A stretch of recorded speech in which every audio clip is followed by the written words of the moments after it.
A good game for me is a game that makes me forget that I'm playing a game. It's when you completely lose yourself in it, you're not aware of what's going on around you. It's modern magic. You trick people into believing a certain scenario is taking place, and you do it so convincingly that they immediately connect to it, which I guess is escapism, which is essentially what reading, watching movies, or playing games is about, right? You pretend you're somewhere else, someone else doing something you're not doing.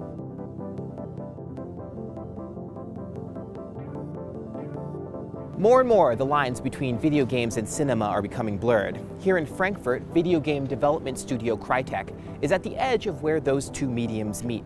Founded more than 10 years ago by three brothers of Turkish descent, the video game studio has developed a reputation for incredibly realistic, highly polished games, such as their marquee franchise Crysis 3.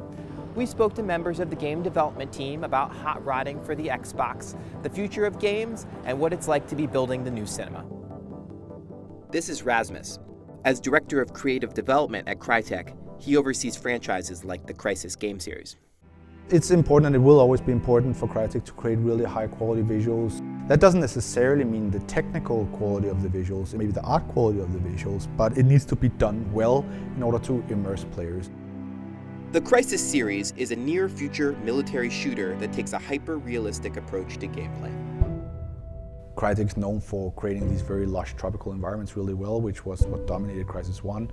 And then Crysis 2 has this urban setting that then gets completely infested with alien technology and matter.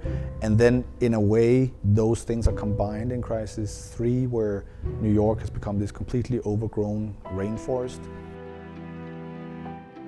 Because this rainforest is artificially grown, we can take it to some extremes, which gives us some creative liberties in terms of level design and visuals and moods.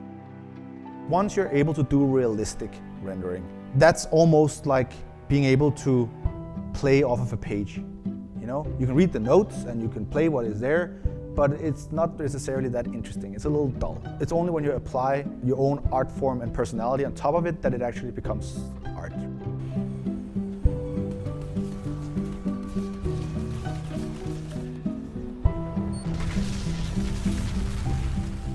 One of the things that we spend a lot of effort on in general and really wanted to push is just making sure that you have that high frame rate so that people can actually play the game and can actually aim and all this, but at the same time cram in all these things that makes it look like it's filmed, because people are used to seeing things filmed, right? You would never see a lens flare. You would only see that through a lens. So you essentially add all the, should we say, crap that you have to accept when you have a camera artificially into the virtual world. That just makes them feel nice at home and like, yep, this is like a movie I'm playing. Creating a game with movie techniques requires a powerful software set known as a game engine. Crytek's CryEngine is one of the most popular and is known for its ability to render detailed environments in real time.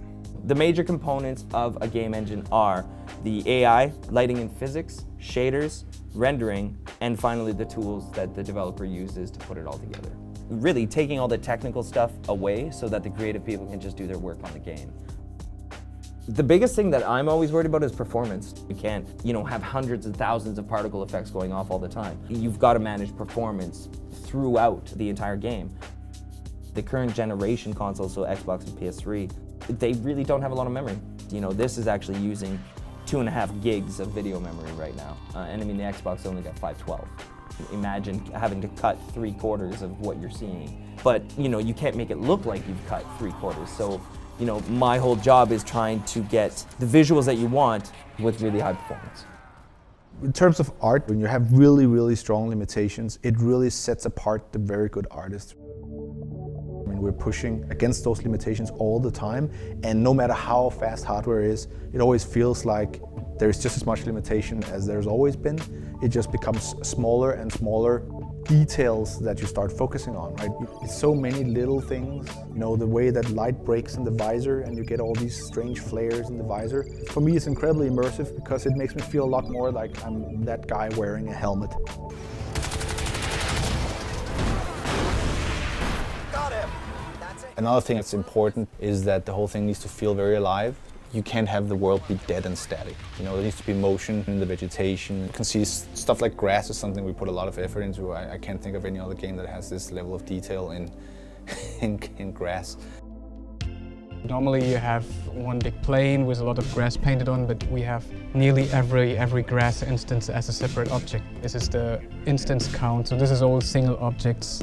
I had photo references and I split it up into single pieces and rearranged it in high poly and then re-rendered out as a texture again. So I have a brush with a radius and there I can say I paint this stuff. And they will random rotate, random scale, so they don't grow all the same. But then I still have to go and say, okay, here's a line of high grass and next to it then comes a line of low grass. We have wind spawning in the levels and that makes the grass go in different directions so they react to the wind.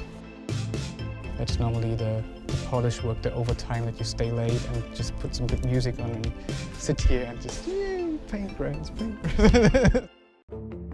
Each blade of grass moves games like Crysis closer to the experiences of film. This begs the question, will games overtake cinema as the most dominant art form of the 21st century? Cinema will be inspired by games, games will be inspired by cinema. It might change what cinema is, hopefully in the way that it's always good when a certain art form gets affected by something else. As long as everybody feel all the time that they have something to learn from that other industry, I think that's going to help push the quality a lot. I guess it's a little bit like you sometimes want that magic you felt with Christmas when you were a kid. You want that to come back, but it just never does. It's very, very rare to get that today. But then when you get it, it's just so awesome. And that's when you know that someone has done subjectively something that is really, really good.